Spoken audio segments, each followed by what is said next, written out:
नमस्कार दोस्तों, इस वीडियो में आप सीबीएसई बोर्ड के द्वारा आयोजित की गई सीटेट दिसंबर 2021 के दिनांक 31 दिसंबर 2021 शिफ्ट के पेपर के संस्कृत पार्ट का कंप्लीट सॉल्यूशन देखने जा रहे हैं। सीबीएसई बोर्ड के द्वारा सीटेट दिसंबर 2021 में कुल 23 शिफ्टों में पेपर का आयोजन किया गया था, जिसमें से ये 11वें शिफ्ट का पेपर आप देख रहे हैं। अगर आप सभी सब्जेक्ट्स के सभी शिफ्ट के कंप्लीट पेपर सॉल्यूशन के साथ साथ अपर प्राइमरी जो कि 22 शिफ्टों में पेपर का आयोजन किया गया था उसके सभी शिफ्टों के कंप्लीट पेपर सॉल्यूशन को डिटेल में देखना चाहते हैं, इसके अलावा अगर सीटेट में पूछे जाने वाले सभी सब्जेक्ट्स के कंप्लीट पेडागोजी को डिटेल में पढ़ना चाहते हैं तो इस वीडियो के बाद इस वीडियो का डिस्क्रिप्शन जरूर चेक करिएगा। और अगर आप चैनल पर पहली बार विजिट कर रहे हैं तो इसको सब्सक्राइब करते हुए बेल आइकन को जरूर प्रेस कर लीजिएगा सीटेट, यूपी टेट और सुपर टेट की बेहतरीन तरीके से तैयारी करने के संदर्भ में। चलिए दोस्तों, आज के इस महत्वपूर्ण वीडियो को शुरू करते हैं। दोस्तों, प्रश्न संख्या 121 से 128 तक दिए गए पैराग्राफ पर आधारित पूछा गया था। इस पैराग्राफ को अगर मैं हिंदी में अनुवाद करने लगूं तो बहुत ज़्यादा आपका समय फालतू में व्यतीत हो जाएगा, इसलिए डायरेक्टली हम लोग प्रश्न को देखेंगे और प्रश्न का उत्तर इस पैराग्राफ में ढूंढने की कोशिश करेंगे। मोटा मोटी मैं आपको एक थीम बता देता हूं। ये कहानी है नागार्जुन की, जो कि एक रसायन शास्त्र के साथ साथ रसायन शास्त्रज्ञ के साथ साथ एक चिकित्सक भी थे। उन्होंने एक बार राजा से कहा कि मेरे पास बहुत ज़्यादा काम रहता है और मैं पूरे काम को अकेले नहीं संभाल सकता, इसलिए मुझे एक सहायक, एक हेल्पर की आवश्यकता है।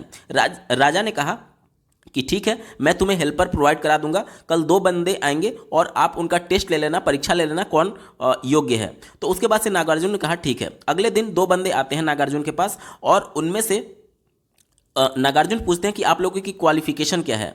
तो दोनों की क्वालिफिकेशन बिल्कुल समान थी। अब उसके बाद से नागार्जुन ने एक गतिविधि के माध्यम से उनको एक रसायन बनाने के लिए, यानी कि एक दवाई बनाने के लिए उनको कार्य सौंपा। उसके बाद से वो सभी अपने अपने घर को जाने लगे।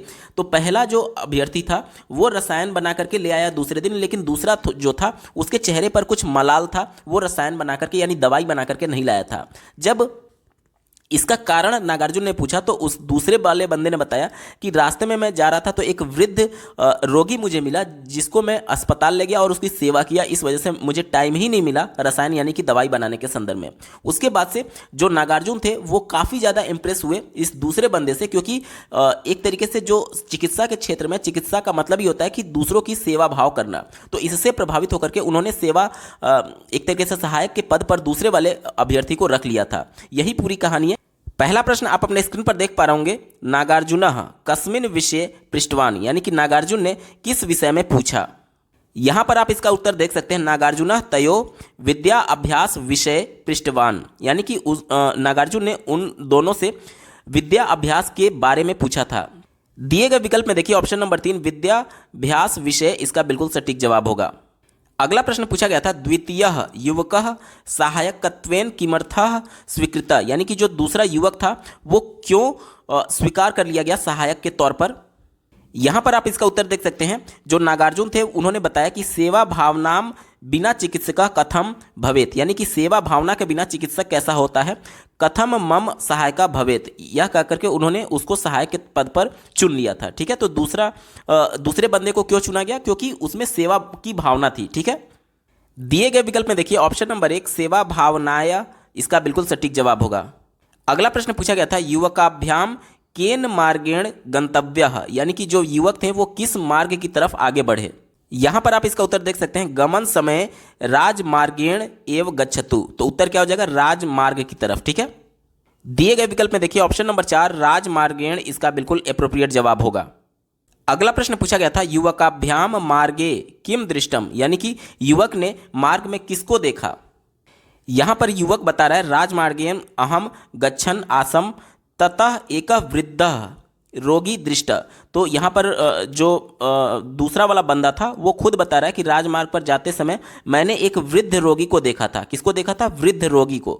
दिए गए विकल्प में देखिए ऑप्शन नंबर 2 वृद्ध रोगी इसका एप्रोप्रिएट जवाब होगा। अगला प्रश्न पूछा गया है, लब्धः इति पदे प्रयुक्तः कृदंत प्रत्यय, यानी कि लब्धः शब्द में कौन सा कृदंत प्रत्यय प्रयुक्त किया गया है। तो इसमें जो कृदंत प्रत्यय है वो प्रयुक्त किया गया है जब लब धातु में लभ, ध्यान दीजिएगा, लब धातु में जब कता प्रत्यय लगेगा तो ये लब्धा बन जाता है। ठीक है, उत्तर क्या हो जाएगा, ऑप्शन नंबर 1 कता प्रत्यय। अगला प्रश्न पूछा गया है, माम इति पदे का विभक्ति, यानी कि माम शब्द में कौन सा विभक्ति रूप है। स्क्रीन पर आप अहम का शब्द रूप देख पा रहे होंगे। यहाँ पर हमसे प्रश्न में माम पूछा गया था, तो इसकी विभक्ति क्या हो जाएगी? द्वितीय विभक्ति, और वचन क्या हो जाएगा? एक वचन। हमसे केवल विभक्ति पूछा गया था, तो उत्तर होगा द्वितीय। दिए गए विकल्प में देखिए ऑप्शन नंबर 2 द्वितीय इसका बिल्कुल एप्रोप्रिएट जवाब होगा। अगला प्रश्न पूछा गया था अंगीकृतवान इति शब्दस्य समानार्थकः शब्दः। तो जो राजा थे उन्होंने जो नागार्जुन की डिमांड थी कि मुझे एक सहायक की आवश्यकता है, तो उसको उन्होंने अंगीकृतवान किया था, ऐसा शब्द लिखा था पैराग्राफ में, यानी कि उनके प्रपोजल को स्वीकार किया था। तो इसका समानार्थी शब्द क्या हो जाएगा? स्वीकृतवान। ऑप्शन नंबर 1 इसका बिल्कुल एप्रोप्रिएट होगा। अगला प्रश्न पूछा गया था मलानम इति विशेषणस्य विशेष्यः किम, यानी कि जो मलानम शब्द है ये एक विशेषण है। तो विशेषण किसी ना किसी की विशेषता बताता है, और जिसकी विशेषता बताता है उसको विशेष्य बोला जाता है। तो प्रश्न में यहाँ पर देखिए ये विशेषण हमको दिया गया है और ये किसकी विशेषता बता रहा है, यानी विशेष्य क्या होगा? चारों विकल्पों में से वो हमसे पूछा जा रहा है। अब यहाँ पर देखिए ये किसकी विशेषता बताएगा? जो पैराग्राफ में दिया होगा उसी के हिसाब से तो आपको आंसर देना होता है। यानी कि पैराग्राफ में मलानम मुखम की बात की गई थी, यानी कि मुख की विशेषता बता रहा है, यानी कि उसका मुख क्या था? मलिन हो गया था, गंदा हो गया था। ऑप्शन नंबर 2 देखिए मलानम यानी कि उसका मुख कैसा था? गंदा हो गया था। गंदा किसकी विशेषता बता रहा है? मुख की। तो जो विशेषता बताता है, जैसे कि मलानम विशेषता बता रहा है, तो ये विशेषण था, और जिसकी विशेषता बताई जाती है उसे विशेष्य कहते हैं। प्रश्न में हमसे विशेष्य ही पूछा गया था, तो उत्तर क्या हो जाएगा? मुखम। ऑप्शन नंबर 2 बिल्कुल एप्रोप्रिएट होगा। दोस्तों प्रश्न संख्या 129 से 135 तक एक अन्य पैराग्राफ पर आधारित पूछा गया था। इसके भी डायरेक्टली प्रश्नों को देखेंगे और पैराग्राफ में उसकी उत्तर को ढूंढने की कोशिश करेंगे। 129 नंबर का प्रश्न पूछा गया है राणा डेवर्यः कस्याः संस्थायाः स्थापक सदस्यः अस्ति, यानी कि राणा डेवर्य किस संस्था के स्थापक सदस्य में से थे? इसका उत्तर पहले ही लाइन में दिया गया है। देखिए महादेव गोविंद राणा डेवर्यः प्रसिद्धः समाजसेवकः राष्ट्रीय कांग्रेस संस्थायाः स्थापक सदस्येषु अन्यतमः च, यानी कि महादेव गोविंद राणा डेवर्य प्रसिद्ध जो एक समाजसेवक थे वो राष्ट्रीय कांग्रेस संस्था के प्रमुख स्थापक सदस्यों में से एक थे। विकल्प उत्तर क्या हो जाएगा? राष्ट्रीय कांग्रेस संस्था। दिए गए विकल्प में देखिए ऑप्शन नंबर 3 राष्ट्रीय कांग्रेसः इसका बिल्कुल एप्रोप्रिएट जवाब होगा। अगला प्रश्न पूछा गया था विद्यालय कार्यक्रम में राणा डेवर्य कुत्र निमंत्रितः, यानी कि विद्यालय के कार्यक्रम के लिए राणा डेवर्य को कहाँ पर निमंत्रण किया गया? कहाँ पर मतलब बुलाया गया, ये हमसे पूछा जा रहा है। यहाँ पर आप इसका उत्तर देख सकते हैं 1885 तमे वर्षे कदाचित पुनः स्थेन केनचित् विद्यालयेन कार्यक्रम विशेषस्य मुख्यातिथित्वेन सनिमंत्रितः आसीत्, यानी कि पूना के किसी विद्यालय में उनको मुख्य अतिथि के तौर पर निमंत्रण दिया गया था। तो किस जगह पे? पूना की बात की गई है। दिए गए विकल्प में देखिए ऑप्शन नंबर 2 पूना इसका बिल्कुल एप्रोप्रिएट जवाब होगा। अगला प्रश्न पूछा गया था कर्तव्यनिष्ठस्य स्वयंसेवकस्य नाम किम, यानी कि कर्तव्यनिष्ठ स्वयंसेवक का नाम क्या था? यहाँ पर आप इसका उत्तर देख सकते हैं तस्य कर्तव्यनिष्ठस्य अनुशासन प्रियस्य स्वयंसेवकस्य नाम एव गोपाल कृष्ण गोखले इति, यानी कि उनके कर्तव्यनिष्ठ अनुशासन प्रिय स्वयंसेवक का नाम गोपाल कृष्ण गोखले था। उत्तर क्या हो जाएगा? गोपाल कृष्ण गोखले। दिए गए विकल्प में देखिए ऑप्शन नंबर 1 गोपाल कृष्ण गोखले इसका बिल्कुल एप्रोप्रिएट हो जाएगा। अगला प्रश्न पूछा गया था जनसम्मर्दः इति पदस्य विलोमः किम, यानी कि जनसम्मर्दः पद का विलोम पद कौन सा होगा? जनसम्मर्दः का मतलब होता है कि लोगों की बहुत ज़्यादा भीड़। जन मतलब कि लोग और सम्मर्दः मतलब कि बहुत ज़्यादा भीड़। तो इसका विलोम क्या हो जाएगा? लोगों की कमी, यानी कि ऑप्शन नंबर 1 में देखिए निर्जनम। ऑप्शन नंबर 1 इसका बिल्कुल एप्रोप्रिएट हो जाएगा। इसका मतलब होता है लोगों का अभाव। ऑप्शन नंबर 1 विलोम शब्द होगा जनसम्मर्दः का। अगला प्रश्न पूछा गया था उद्यतः इति पदस्य पर्याय पदम, यानी कि उद्यता का पर्यायवाची हमसे पूछा जा रहा है। तो उद्यता का मतलब होता है बिल्कुल तैयार या फिर तत्पर। तो दिए गए विकल्प में देखिए ऑप्शन नंबर 1 में तत्पराः दिया गया है। विकल्प नंबर 1 बिल्कुल एप्रोप्रिएट होगा। अगला प्रश्न पूछा गया है अभिनंदन इति प्रयुक्तः कृदंत प्रत्यय, यानी कि अभिनंदन में कौन सा कृदंत प्रत्यय प्रयुक्त किया गया? तो इसमें सत्री प्रत्यय प्रयुक्त किया गया। विकल्प नंबर 3 बिल्कुल एप्रोप्रिएट होगा। अगला प्रश्न पूछा गया है एतस्याः इति पदे का विभक्ति, यानी एतस्या पद में कौन सा विभक्ति है हमसे पूछा जा रहा है। प्रश्न में हमसे एतस्य का विभक्ति रूप पूछा गया था, तो इसका विभक्ति रूप हो जाएगा षष्ठी। और वचन की बात करें तो एक वचन होगा। प्रश्न में सिर्फ विभक्ति की बात की गई थी, तो उत्तर हो जाएगा षष्ठी विभक्ति। दिए गए विकल्प में देखिए ऑप्शन नंबर 4 षष्ठी इसका बिल्कुल एप्रोप्रिएट जवाब होगा। अगला प्रश्न पूछा गया है स्वग्रंथे चौमस्की महोदयेन प्रतिपादितम, यानी कि नोम चौमस्की ने निम्न में से क्या प्रतिपादित किया है? तो उनके द्वारा ये बताया गया कि बच्चे जो है वो जन्म से ही भाषा अर्जन सामर्थ्य यंत्र के साथ जन्म लेते हैं, यानी लैंग्वेज एक्विजिशन डिवाइस की बात की थी उन्होंने, जिसके मदद से बच्चे किसी भी भाषा को अर्जित कर सकते हैं और जो उनको दूसरी भाषा को भी सीखने में मदद करता है। यानी कि देखिए ऑप्शन नंबर 3 में बात की गई है, बालः जन्माद एव सहजात भाषा अर्जन सामर्थ्यम धारयति, यानी कि बच्चे जन्म से ही लैंग्वेज एक्विजिशन डिवाइस को धारण करते हैं जो कि उनको भाषा को अर्जन करने में और दूसरी भाषा को सीखने में मदद करता है। विकल्प नंबर 3 बिल्कुल एप्रोप्रिएट है और यही इसका सटीक जवाब होगा। अगला प्रश्न पूछा गया था, वाइगोत्स्की महोदयस्य सहयोगात्मक शिक्षण प्रविधि कम प्रति संकेंद्रितम, यानी कि ले वाइगोत्स्की के सहयोगात्मक शिक्षण प्रविधि निम्न में से किस पर केंद्रित है, ये हमसे पूछा जा रहा है। तो ले वाइगोत्स्की ने सामाजिक सांस्कृतिक अंतःक्रिया का सिद्धांत दिया था, जिसके माध्यम से उन्होंने ये बताया कि बच्चे एक दूसरे से इंटरेक्शन करके अंतःक्रिया करके ही सीखते हैं। ठीक है, यानी इनका जो केंद्र बिंदु है, जो जिस पर ये पूरा सिद्धांत टिका हुआ है वाइगोत्स्की का, वो अंतःक्रिया इंटरेक्शन से जुड़ा हुआ है। यानी जिस भी विकल्प में हमें बातचीत या फिर एक दूसरे के सहयोग की भावना उत्पन्न होगी, क्योंकि सहयोग कब होगा, जब बच्चे ग्रुप में काम करेंगे, और ग्रुप में काम करेंगे तभी एक दूसरे का सहयोग कर पाएंगे और इंटरेक्शन करते हुए कर पाएंगे। ठीक है, तो चलिए इसी को ध्यान में रख करके उत्तर ढूंढेंगे। चौथा दिया गया है, सधैर्यम विद्यार्थी श्रवणम, यानी कि धैर्यपूर्वक विद्यार्थी सुन रहे हैं। तो उनके सिद्धांत में इंटरेक्शन की बात की गई है, बातचीत की बात की गई है। केवल बच्चे यहाँ पर धैर्यपूर्वक सुन रहे हैं, यानी केवल निष्क्रिय श्रोता बने हुए हैं, वो अपनी तरफ से बातचीत नहीं कर रहे हैं, इंटरेक्शन नहीं कर रहे हैं, अंतःक्रिया नहीं कर रहे हैं, कम्युनिकेशन नहीं कर रहे हैं। इस वजह से ये विकल्प निगेटिव है, हमारा उत्तर नहीं होगा। तीसरा देखिए, कक्षायाम विद्यार्थिनः मौनम एवं तिठेस्यु, यहाँ पर देखिए मौन की बात की गई है, यानी बिल्कुल बच्चे चुपचाप हैं। यहाँ पर भी बच्चे इंटरेक्शन नहीं कर रहे हैं, तो ये उनका सिद्धांत नहीं है। पहला विकल्प देखिए, परस्पर प्रतिस्पर्धा माना विद्यार्थिना, यानी जो छात्र हैं वो एक दूसरे से प्रतिस्पर्धा यानी कंपटीशन कर रहे हैं, तो ये भी उनके द्वारा निगेटिव माना जाएगा, क्योंकि बच्चे एक दूसरे से कंपटीशन नहीं करते हैं, बल्कि एक दूसरे का सहयोग करते हुए एक दूसरे से इंटरेक्शन करके चीज़ों के बारे में सीख रहे होते हैं, तो ये भी निगेटिव हो गया। एक ही विकल्प बचा ऑप्शन नंबर 2 देखिए, परस्पर सहयोग कुर्वणाम विद्यार्थी न, यानी कि एक दूसरे का सहयोग करके, जाहिर सी बात है जब ग्रुप में काम करेंगे तो सहयोग करेंगे और एक दूसरे से इंटरेक्शन कर रहे होंगे, यानी विकल्प नंबर 2 बिल्कुल एप्रोप्रिएट है और यही इसका सटीक जवाब होगा।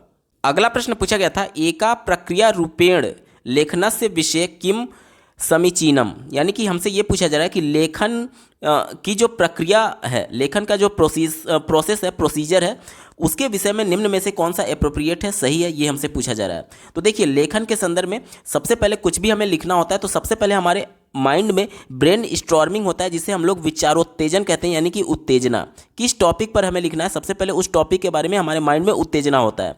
उसके बाद से मोटा मोटी हम लोग आउटलाइन तैयार कर रहे होते हैं। ठीक है, आउटलाइन तैयार कर रहे होते हैं कि किस टॉपिक के बारे में क्या लिखना है। उसके बाद से ड्राफ्टिंग की जाती है। क्या होता है, ड्राफ्टिंग की जाती है। ठीक है, ड्राफ्टिंग में क्या होता है कि किस हेडिंग के अंतर्गत कितना कंटेंट लिखना है, ये सब कुछ ड्राफ्टिंग में तय होता है। ठीक है, उसके बाद से वेरीफाइंग होती है, वेरीफाई किया जाता है। ठीक है, वेरीफाई में क्या होता है कि जो कुछ भी पहले के प्रोसेस में हमने देखा है वो सब कुछ एक बार फिर से चेक किया जाता है, और अगर करेक्शन करने की आवश्यकता होती है तो करेक्शन होता है। ठीक है, करेक्शन होता है, और उसके बाद से करेक्शन के बाद से पुनः विचारों की उत्तेजना होती है कि क्या ये प्रोसेस बिल्कुल सही हुआ, यानी कि ये पूरा एक चक्रीय प्रोसेस होता है। ठीक है, एक पूरा चक्रीय प्रोसेस होता है प्रक्रिया के रूप में लिखना। ठीक है, इसी को ध्यान में रख करके उत्तर ढूंढेंगे। पहला विकल्प दिया गया है कि लेखनम ग्रहणशीलम भवती, यानी कि ग्रहणशील करने की बात की जा रही है, यानी कि केवल ग्रहण कैसे करेंगे आप, कोई चीज़ रिसीव करना, जैसे कि मान लीजिए भाषा के 4 कौशल होते हैं, जिसमें से 2 कौशल ग्रहण करने के लिए हैं और 2 कौशल एक तरीके से प्रोड्यूस करने के लिए। ग्रहण करना मतलब कि रिसीव करना, जैसे कि किसी ने कोई भाषा बोला, जैसे सुनना, बोलना, पढ़ना, लिखना 4 कौशल है, तो अगर आप किसी के द्वारा बोली जा रही भाषा को सुन रहे हैं, यानी कि उसकी भाषा को ग्रहण कर रहे हैं, या फिर किसी भी लिखे हुए लेख को पढ़ रहे हैं, यानी कि उसका अर्थ ग्रहण कर रहे हैं, यानी कि सुनना और पढ़ना ये दोनों ग्रहणशील कौशल हैं, और बाकी के जो 2 कौशल बचे, लिखना और बोलना, ये प्रोडक्टिव स्किल होते हैं, ठीक है। तो ग्रहणशील नहीं है लिखना, बल्कि ये एक प्रोडक्टिव स्किल था, इस वजह से निगेटिव हो गया, हमारा उत्तर नहीं होगा। तीसरा देखिए, लेखनम रैखिकम भवति, यानी कि लिखने का जो प्रक्रिया वो रैखिक बताया जा रहा है, यानी एक दिशा में बताया जा रहा है, जो कि विकल्प निगेटिव है। क्यों? क्योंकि अभी हमने इसके पूरा जो चक्र देखा था उसके माध्यम से ये एक चक्रीय प्रोसेस है, तो ये विकल्प निगेटिव हो गया, हमारा उत्तर नहीं होगा। तीसरा देखिए, लेखनम कंठस्थ करणम कृते पुनरुत्पाद्यम च भवति, यानी कंठस्थ याद करना, रटना। अगर आपको कहीं भी कंठस्थ जैसे शब्द दिख गए वो हमेशा निगेटिव होता है, कभी भी आपका उत्तर नहीं होगा, ठीक है। इस वजह से ऑप्शन नंबर 4 निगेटिव हो गया, हमारा उत्तर नहीं होगा, ठीक है। एक ही विकल्प बचा, ऑप्शन नंबर 2 देखिए, लेखनम आवर्तकम भवति। आवर्तकम का मतलब क्या होता है कि एक ही चीज बार बार रिपीट होना, एक ही चीज बार बार रिपीट होना, यानी कि चक्रीय की बात की जा रही है। यानी कि सबसे पहले हमारे माइंड में विचारोत्तेजना जन्म लिया, उसके बाद से हम लोग आउटलाइन कर रहे होते थे, उसके बाद से ड्राफ्ट कर रहे होते, उसके बाद से फिर से वेरीफाई किए, फिर से करेक्शन किए, और फिर से ये सभी प्रोसेस बार बार चल रहे थे। यानी एक ही प्रोसेस को बार बार रिपीट करना, दोहराना, ये आवर्त कहा जाता है, आवर्तकम कहा जाता है, ठीक है।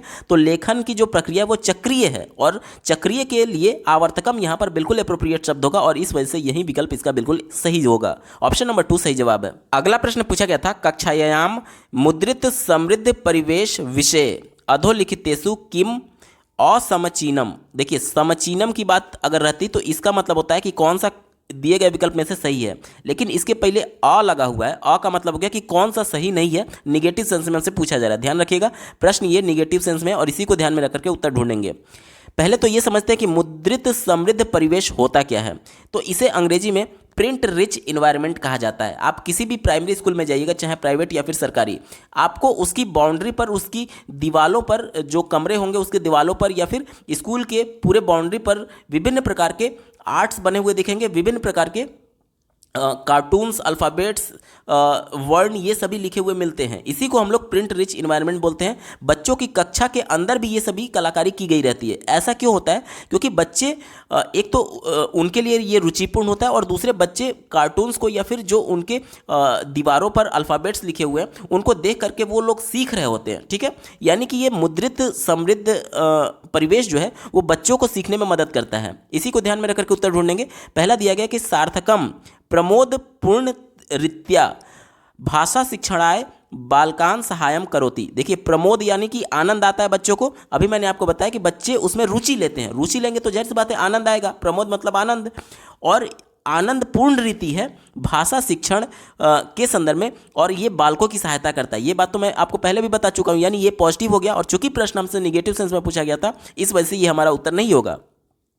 दूसरा देखिए, मुद्रित सामग्रे बहुविधि रूपे विद्यार्थिनानाम परिचय भवति, यानी कि मुद्रित सामग्री जो प्रिंट इन्वायरमेंट दिया गया है वो बच्चों को बहुत विधि से, अनेक विधियों के माध्यम से बच्चों को परिचय कराने का साधन के तौर पर देखा जा सकता है। बिल्कुल सही बात है। जैसे कि मान लीजिए बच्चों के दीवार पर कोई पेंटिंग किया हुआ है, और किसी पेड़ का वृक्ष, किसी पेड़ का इस प्रकार से रिप्रेजेंटेशन किया हुआ है, और नीचे एक बच्चा है जो कि इस पेड़ को, पौधे को पानी दे रहा है। तो इसको देख करके बच्चे में पेड़ के प्रति भी संवेदनशीलता को जन्म किया जा सकता है कि बच्चे पेड़ की देखभाल करें, उनको पानी दें, और ये सभी चीज़ें समझें कि पेड़ हमारे लिए कितना महत्वपूर्ण है, हमारे इन्वायरमेंट के लिए कितना महत्वपूर्ण है। यानी कि एक ही टॉपिक को अलग अलग विधियों से रिप्रेजेंट किया जा सकता है इस प्रिंट रिच इन्वायरमेंट के माध्यम से। तो ये भी बिल्कुल पॉजिटिव है। इस वजह से हमारा उत्तर नहीं होगा, क्योंकि हमसे निगेटिव सेंस में पूछा गया था।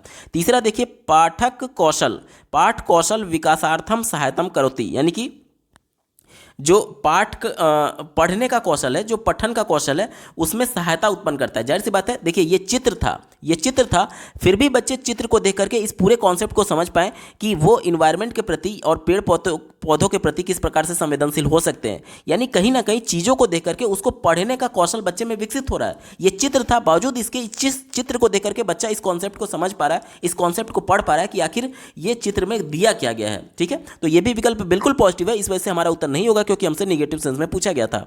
एक ही विकल्प बचा, ऑप्शन नंबर 4 देखिए, स्वच्छंद क्रीड़ा रूपेण मृदा कृति निर्माणतुम छात्रान प्रोत्साहनम करोति, यानी कि कहा जा रहा है कि स्वच्छंद क्रीड़ा रूपेण, यानी कि खुद से करके देखने के संदर्भ में है, और मृदा मतलब होता है मिट्टी, और कृति मतलब कि करना, और निर्मार्तुम यानी कि मिट्टी से निर्माण करने की बात की जा रही है, और छात्रान प्रोत्साहन करोति यानी कि मिट्टी के बर्तन उस सेंस में ये यूज किया गया है। तो देखिए मुद्रित समृद्ध परिवेश का मतलब कतई भी ये नहीं है कि ये मिट्टी से जुड़ा हुआ कुछ टॉपिक नहीं है, ठीक है। इस वजह से ये निगेटिव था, उससे बिल्कुल ही अलग बताया जा रहा है, इस वजह से ये निगेटिव था, और चूंकि निगेटिव है इस वजह से यही हमारा उत्तर हो जाएगा, क्योंकि हमसे निगेटिव सेंस में ही पूछा गया था। विकल्प नंबर 4 बिल्कुल एप्रोप्रिएट होगा।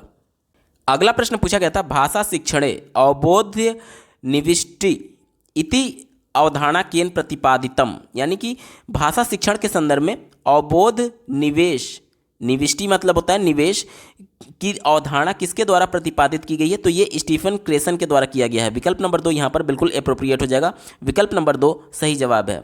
भाषा निवेश में अवबोध निवेश के संदर्भ में स्टीफन क्रेसन ने यह बताया था कि बच्चे का जो मानसिक स्तर है, मान लीजिए बच्चे का एक मानसिक स्तर यहाँ पर है, तो उससे एक स्टेप ऊपर, बच्चे के मानसिक स्तर से एक स्टेप ऊपर जो कुछ भी बच्चे को बताया जाता है वो बच्चे के समझ में कुछ ना कुछ बढ़ोतरी करता है। और देखिए जब भी हम कुछ लोग इन्वेस्टमेंट करते हैं, कुछ भी हम लोग इन्वेस्टमेंट करते हैं, इन्वेस्टमेंट क्यों करते हैं, ताकि हमारी पैसे में कुछ बढ़त हो, हमें कुछ रिटर्न में मिले, ठीक है। तो यही होगा भाषा में निवेश, कि भाषा बच्चे के मानसिक स्तर से एक स्तर ऊपर बच्चे को बताया जा रहा है, ताकि बच्चे का जो मानसिक स्तर है उसमें बढ़ोतरी किया जा सके, बच्चों के संज्ञानात्मक विकास में बढ़ोतरी किया जा सके। ऑप्शन नंबर 2 यहाँ पर क्रेसन के द्वारा ये चीजें बताई गई थी, स्टीफन क्रेसन बिल्कुल सटीक जवाब होगा। अगला प्रश्न पूछा गया था भाषा अध्ययन अध्यापने च सकला भाषा अस्ति, यानी कि भाषा सीखने सिखाने के लिए संपूर्ण भाषा क्या है, तो ये एक अप्रोच होता है।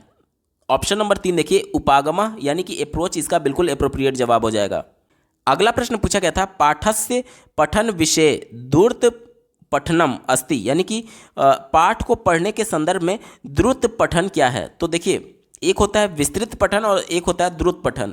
द्रुत पठन में क्या होता है कि हम लोग मोटा मोटी ऊपर पढ़ रहे होते हैं, ताकि हमें थीम पता चल सके कि आखिर किस टॉपिक के बारे में बात की जा रही है। तो ऑप्शन नंबर 1 में दिया गया पाठस्य सामान्य अवधारणा ग्रहणम, यानी कि जिस प्रकार से हम लोग पेपर को आप लोग एक सरसरी निगाह से देख रहे होते हैं, ताकि मोटा मोटी आपको पता चल सके कि देश दुनिया में क्या घटा, ये सभी चीज़ें द्रुत पठन के अंतर्गत आती है, यानी कि सामान्य अवधारणा अपने माइंड में सेटअप करने के लिए ऑप्शन नंबर 1 बिल्कुल एप्रोप्रिएट है और यही इसका सटीक जवाब होगा। अगला प्रश्न पूछा गया था छात्रान प्रति उच्च स्वरेण पठनम सहायम करोति, यानी कि छात्रों के द्वारा कक्षा में जो उच्च स्वर में सस्वर पढ़ा जाता है वो बच्चों के लिए क्या सहायता करती है, ये हमसे पूछा जा रहा है। चौथे विकल्प से शुरुआत करेंगे, कहा जा रहा है कि कक्षायाम शांतिम स्थापयुतम, यानी कक्षा में शांति स्थापित करने के संदर्भ में। तो जब बच्चे जोर जोर से पढ़ें, उच्च स्वर में पढ़ें, तो शांति कहाँ स्थापित हो गया, ये तो बिल्कुल निगेटिव हो गया ना, इस वजह से हमारा उत्तर नहीं होगा।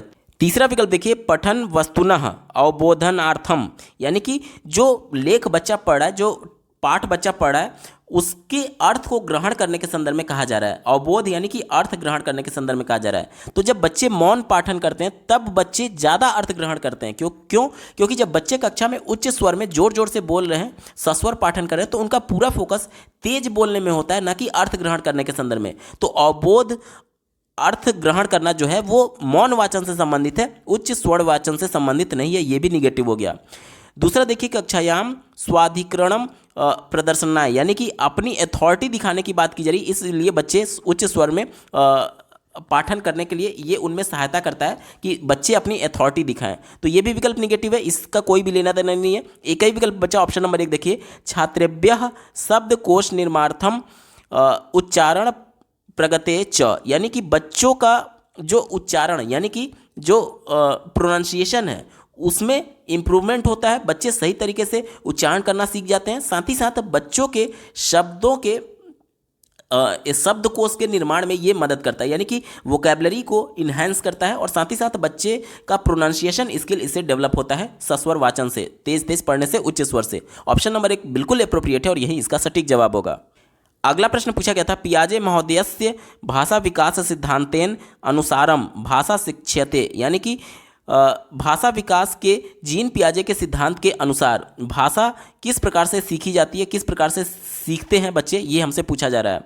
चौथे विकल्प से शुरुआत करेंगे, कहा जा रहा है कि बालक मस्तिष्क के निहित सार्वभौमिक व्याकरणात्, तो सार्वभौमिक व्याकरण का जो सिद्धांत था वो नॉम चॉम्स्की का था। इस वजह से हमसे प्रश्न पियाजे के अनुसार पूछा है, तो ये नॉम चॉम्स्की का स्टेटमेंट है, हमारा उत्तर नहीं होगा।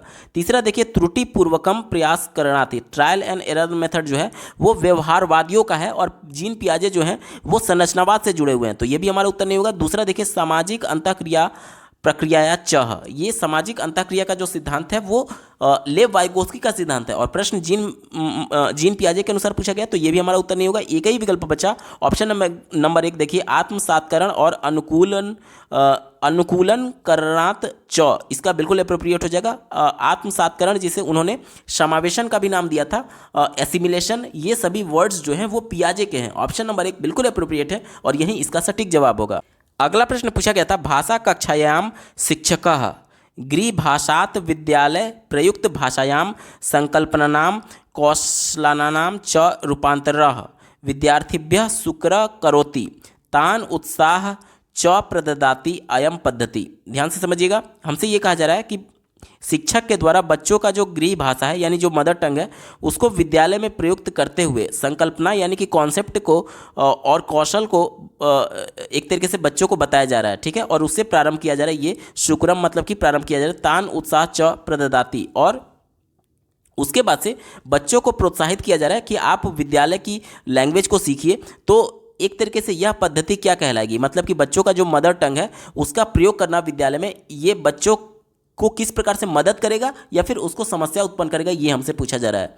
चलिए चौथे विकल्प से शुरुआत करेंगे, लक्ष्य भाषायाम नैपुण्य विकासे हस्तक्षेपम करोति, यानी कि जो मदर टंग है बच्चों की वो टारगेट लैंग्वेज, मान लीजिए इंग्लिश टारगेट लैंग्वेज है या फिर संस्कृत टारगेट लैंग्वेज है, तो उसको सीखने में हस्तक्षेप करता है यानी कि इंटरफेयर करता है यानी कि रोकता है। तो जैसे देखिए मैं आपको संस्कृत पढ़ा रहा हूँ फिर भी मदर टंग का मैं यूज कर रहा हूँ हिंदी, तो संस्कृत को समझने के लिए आपको हिंदी मदद कर रही है, ना कि हस्तक्षेप, ना कि आपको रोक रही है। इस वजह से ये विकल्प निगेटिव हो गया, हमारा उत्तर नहीं होगा। तीसरा देखिए, लक्ष्य भाषा शिक्षणे व्यवधानम करोति, व्यवधान मतलब कि रुकावट, यानी कि ये बोला जा रहा है कि जो मदर टंग है जो हिंदी में मैं आपको बता रहा हूँ वो आपको व्यवधान उत्पन्न कर रहा है, रुकावट उत्पन्न कर रहा है संस्कृत सीखने में। तो क्या ये सही है? नहीं सही है। हिंदी का प्रयोग करने से आप बेहतर तरीके से संस्कृत या फिर इंग्लिश को समझ पाते हैं, तो ये भी निगेटिव हो गया। पहला देखिए, विद्यार्थी शिशु भ्रमम जनयति, भ्रम मतलब कि बच्चों में अगर मदर टंग का प्रयोग किया जाए तो बच्चे भ्रमित होते हैं, तो ये विकल्प बिल्कुल निगेटिव है, क्योंकि राष्ट्रीय शिक्षा नीति 2020 और एनसीएफ 2005 दोनों बच्चों को उनकी मातृभाषा में बताने की बात करता है। अगर भ्रम उत्पन्न करता तो फिर उनको ऐसा थोड़ी कहा जाता कि आप राष्ट्रीय शिक्षा नीति के अनुसार उनको मदर टंग में पढ़ाइए, तो भ्रमित नहीं करता है, ये विकल्प भी बिल्कुल निगेटिव है, हमारा उत्तर नहीं होगा। एक ही विकल्प बचा, ऑप्शन नंबर 2 देखिए, भाषा शिक्षणम संवर्धयति, यानी कि ये भाषा शिक्षण को और ज़्यादा मजबूत करता है, जो टारगेट लैंग्वेज है उसको सीखने में मदद करता है। ऑप्शन नंबर 2 बिल्कुल अप्रोप्रिएट है और यही इसका सटीक जवाब होगा। अगला प्रश्न पूछा गया था, राष्ट्रीय शिक्षा नीति 2020 कस्यो परि संकेंद्रितम, यानी कि राष्ट्रीय शिक्षा नीति 2020 निम्न दिए गए विकल्पों में से किस पर केंद्रित है, ये हमसे पूछा जा रहा है। पहला दिया गया है त्रयम आर इति, यानी कि 3R पर। तो एजुकेशन में 3R का मतलब होता है, पहले R का मतलब होता है ये बेसिक स्किल्स बोले जाते हैं, जैसे कि रीडिंग का, राइटिंग का और अर्थमेटिक का। तो ये विकल्प हमारा नहीं होगा, आगे आपको पता चलेगा क्यों। देखिए राष्ट्रीय शिक्षा नीति 2020 जो है वो इस बात पर फोकस करती है कि कक्षा 3 तक, ध्यान से समझिएगा, कक्षा 3 तक बच्चे में आधारभूत साक्षरता और अंकों का ज्ञान हो जाए। आधारभूत साक्षरता का मतलब कि बच्चे कम से कम इतना सक्षम हो जाए कि वह लिखे हुए पाठ को पढ़ करके उसका अर्थ ग्रहण कर ले और साथ ही साथ कुछ लिख ले, यानी कि पढ़ने और लिखने का कौशल, शुरुआती वाला कौशल, ऐसा नहीं कि बिल्कुल एक्सपर्ट हो जाए, शुरुआती कौशल और अंकों के ज्ञान बच्चे में विकसित हो जाए कक्षा 3 के अंत तक। तो राष्ट्रीय शिक्षा नीति 2020 के द्वारा इसी की बात की गई है, इसी पर केंद्रित है, आधारभूत साक्षरता और अंक ज्ञानम च, यानी कि ऑप्शन नंबर 2 यहाँ पर बिल्कुल अप्रोप्रिएट हो जाएगा। बाकी अगर 3R की बात करें तो पहला R जो इसमें होता है वो होता है रीडिंग, दूसरा R होता है राइटिंग और तीसरा R होता है अर्थमेटिक। ठीक है। तो यहाँ पर मैं आपको बता दूं कि रीडिंग, राइटिंग और अर्थमेटिक का भी मतलब वही है जो कि आधारभूत साक्षरता और अंक ज्ञान में, लेकिन ये जो है ये एक्सपर्टीज की बात करता है। लेकिन ये जो है ये शुरुआती दौर की बात करता है कि बच्चे एक्सपर्ट ना हो ये लिखने पढ़ने में, लेकिन कम से कम इतना तो ज्ञान हो जाए कि बच्चे शुरुआती दौर में पढ़ना लिखना और अंकों के बेसिक ज्ञान के बारे में जान पाए। ये बेसिक से जुड़ा हुआ है, यानी कि बिल्कुल शुरुआती दौर, और ये बिल्कुल एक्सपर्ट करने की बात कर रहा था, इस वजह से ये निगेटिव हुआ है। ठीक है, चलिए तीसरा विकल्प देखिए, केवल जहां पर भी आ गया आपको आगे विचार करना ही नहीं, केवल, एकमात्र, एक ही, यही, ये सभी वर्ड विकल्प को संकुचित कर देते हैं। ये कह रहा है कि केवल अंकों की अवधारणा के बारे में है, तो इस वजह से ये निगेटिव हो गया, हमारा उत्तर नहीं होगा। चौथा देखिए, गणितीय अवधारणा, तो ये भी निगेटिव है। ऑप्शन नंबर 2 बिल्कुल अप्रोप्रिएट है और यही इसका सटीक जवाब होगा। अगला प्रश्न पूछा गया था, शिक्षा शास्त्रीय उपकरण रूपेण कथावाचन विषय किम समीचीनम। समीचीनम मतलब कि अप्रोप्रिएट होता है, यानी कि दिए गए विकल्प में से कहानी कथन विषय के संदर्भ में भाषा शिक्षा शास्त्रीय उपकरण के रूप में इसे कैसे देखा जा सकता है, कौन सा अप्रोप्रिएट है दिए गए विकल्पों में से, ये हमसे पूछा जा रहा है। तो प्राइमरी स्तर पर बच्चों को कहानी के माध्यम से और खेल के माध्यम से ही सिखाना है, यानी कि जो कहानी कथन है उसके माध्यम से बच्चे को विभिन्न प्रकार के कॉन्सेप्ट सिखाए जा सकते हैं। ठीक है, ऑप्शन नंबर 3 में देखिए, सर्व स्तरस्य पाठ्यक्रमे कथनानां संयोजने सहायं करोति, यानी कि जो पाठ्यक्रम है बच्चों का प्राइमरी में, वो कथा के संयोजन से बच्चों को सीखने में सहायता करता है। ये विकल्प बिल्कुल अप्रोप्रिएट है और यही इसका सटीक जवाब होगा। बाकी के अन्य विकल्पों की अगर एक बार बात कर लेते हैं, चौथा दिया गया, कल्पना शक्ति सृजन शक्ति च संवर्धनम करोति, यानी कि कल्पना शक्ति को बढ़ाने की बात की जा रही है, तो ये बहुत ज़्यादा संकुचित है। अगर किसी कॉन्सेप्ट को बच्चा सीख रहा है तो उस कॉन्सेप्ट को सीखने में भी बच्चा कल्पना विकसित कर सकता है, इसलिए ये पहले से ऑप्शन नंबर 3 में इंक्लूडेड है, ये संकुचित था, हमारा उत्तर नहीं होगा। दूसरा देखिए, अस्माकं देशस्य क्षेत्रीय सांस्कृतिक विविधतानां अन्वेष्टुम सहायताम भवति, यानी कि ये हमारे देश के विभिन्न क्षेत्रीय संस्कृतियों की विविधता के बारे में हमें समझने में सहायता करता है। तो एनसीएफ 2005 और राष्ट्रीय शिक्षा नीति 2020 दोनों ये कहते हैं कि बच्चों को कहानी के माध्यम से ही पढ़ाना है। इसका कतई भी ये मतलब नहीं है कि केवल बच्चों को संस्कृति के बारे में बताना है कहानी के माध्यम से, बल्कि हर कॉन्सेप्ट बच्चे को कहानी के माध्यम से ही बताना है, चाहे आप विज्ञान पढ़ा रहे हो चाहे सामाजिक विज्ञान पढ़ा रहे हो। ठीक है, तो इस वजह से ये भी संकुचित था, क्योंकि केवल संस्कृति की बात कर रहा था, क्षेत्रीयता की बात कर रहा था, इस वजह से हमारा उत्तर नहीं होगा।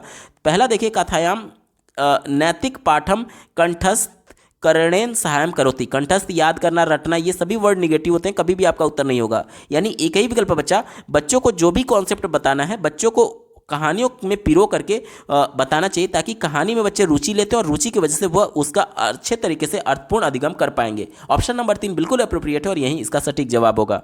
अगला प्रश्न पूछा गया है, भाषा शिक्षायाम क्रीडकाधारित शिक्षा शास्त्र से, यानी कि टॉय बेस्ड पेडागोजी संयोजनम केन संभावती, तो इसका उत्तर हो जाएगा प्रिय क्रीडनाम रेखांकनम। ऑप्शन नंबर 4 बिल्कुल एप्रोप्रिएट है।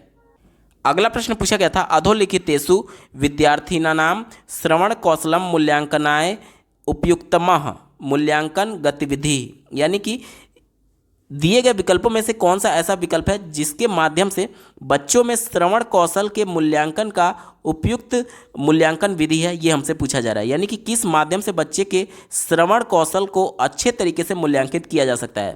पहले विकल्प से शुरुआत करेंगे, दिया गया है अभिनय क्रीड़ायाम चरित्र अभिनयम, यानी कि अभिनय के माध्यम से जो रोल प्ले होता है उसमें किसी चरित्र का अभिनय करना। जाहिर सी बात है, मान लीजिए कोई रामायण या फिर गीता या फिर रामलीला इस प्रकार की कोई चीज़ें कर रहा है, रोल प्ले कर रहा है, मंच पर कोई इस प्रकार की गतिविधि कर रहा है, तो इसके माध्यम से अगर आप कोई कैरेक्टर निभा रहे हैं तो अगले कैरेक्टर को सुन करके उसका जवाब दे रहे होंगे, यानी कि श्रवण इसमें भी होगा, लेकिन उतना अप्रोप्रिएट नहीं है क्योंकि पहले से रोल प्ले का आप लोग प्रैक्टिस कर रहे होते हैं, यानी कि आपको चीज़ें डायलॉग्स पहले से रटी हुई हैं। इस वजह से इसमें उतना ज़्यादा श्रवण कौशल का विकसित नहीं किया जा सकता, क्योंकि बच्चे पहले से जान रहे हैं कि अगला बंदा क्या डायलॉग बोलेगा और मुझे क्या रिस्पॉन्स करना है। इस वजह से ये श्रवण कौशल का अच्छे तरीके से मूल्यांकन नहीं किया जा सकता, क्योंकि बच्चे जानते हैं कि अगला क्या डायलॉग बोलने वाला है। ठीक है, चलिए, और दूसरा बोलेंगे आपड़ दृश्यम वर्णनम, यानी कि आपड़म का मतलब होता है बाजार, यानी बाजार के किसी दृश्य का वर्णन करने के सेंस में है। तो इसमें अवलोकन कौशल को विकसित किया जा सकता है कि किस प्रकार से बच्चे ने अवलोकन किया, चीज़ों को ऑब्जर्व किया, देखा और उसके बाद से आपको बोल करके बता रहा है। इसमें कहीं से भी श्रवण की बात नहीं की जा रही है, इस वजह से ये भी निगेटिव हो गया। तीसरा देखिए, प्रातः सभायाम वृत्ति पत्र पठनम, यानी कि जो सुबह की सभा होती है, जैसे कि आप लोग डीएलएड में बीएड में किए होंगे, तो क्या होता था कि प्रार्थना के बाद से आपको कोई उत्तम विचार बोलना था, वृत्ति पत्र इस प्रकार के पढ़ने के सेंस में, उस सेंस में आया हुआ है। तो इसमें भी सुनना नहीं है, बच्चे क्या कर रहे हैं, पठन कर रहे हैं, पढ़ रहे हैं। तो यहाँ पर भी कोई कहीं से भी सुनने का कौशल बच्चे में चेक नहीं किया जा सकता। ये भी विकल्प नेगेटिव है। एक ही विकल्प बचा ऑप्शन नंबर 4, देखिए, शिक्षकेन कथया पुनर्पठम, यानी कि शिक्षक के द्वारा कोई कहानी कहा गया और उसके बाद से बच्चे कहानी को सुन करके फिर से उसी कहानी को पढ़ रहे हैं, अपने आवाज़ में, अपने भाषा के माध्यम से उसको रिप्रेजेंट कर रहे हैं। तो बच्चे कहानी को फिर से कैसे उसी प्रकार से कह पाएंगे जब बच्चे ध्यानपूर्वक कहानी को सुने होंगे। यानी कि इसमें बच्चे का श्रवण कौशल सबसे ज़्यादा मूल्यांकन अच्छे तरीके से किया जा सकता है कि कहानी बच्चा तभी कह पाएगा जब उसने कहानी को अच्छे तरीके से सुना होगा। तो ये सबसे अच्छा तरीका है बच्चे के श्रवण कौशल के मूल्यांकन करने का। ऑप्शन नंबर 4 बिल्कुल एप्रोप्रिएट है और यही इसका सटीक जवाब होगा। अगला प्रश्न पूछा गया था, भाषा कार्ये शिक्षकः मेनू कार्ड इतस्य प्रयोगा करोति। एतत् मेनू कार्ड, यानी कि भाषा शिक्षण के संदर्भ में मेनू कार्ड, जैसे किसी भी होटल का जो मेनू कार्ड होता है जिसमें विभिन्न प्रकार के भोजन सामग्री के बारे में विवरण और उसका प्राइस लिखा रहता है, ये प्रयोग करता है टीचर। कहाँ पर, भाषा कार्य के संदर्भ में। तो ये हमसे बोला जा रहा है कि ये मेनू कार्ड क्या होगा। तो ये एक भाषा शिक्षण में प्रमाणिक सामग्री के तौर पर इस्तेमाल किया जाता है। कैसे, किसी भी होटल में आप जाएंगे या फिर किसी भी क्षेत्रीय ढाबे पर भी आप जाते हैं जहाँ पर मेनू कार्ड होता है, तो वहाँ के स्थानीय भाषा में पर्टिकुलर उस व्यंजन सामग्री को क्या कहा जाता है वो मानक भाषा में लिखा रहता है, वहाँ की क्षेत्रीय भाषा में। इस वजह से इसको प्रमाणिक सामग्री के तौर पर एक्सेप्ट किया जा सकता है बच्चों को भाषा सिखाने के संदर्भ में। ये बिल्कुल एप्रोप्रिएट है और यही इसका सटीक जवाब होगा।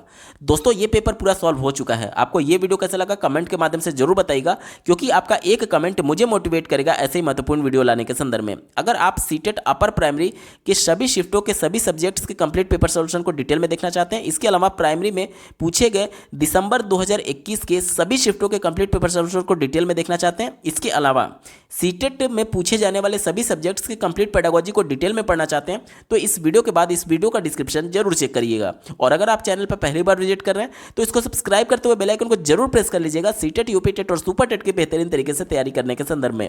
इस वीडियो को देखने के लिए आपका बहुत बहुत धन्यवाद। भगवान करे आपका दिन शुभ हो।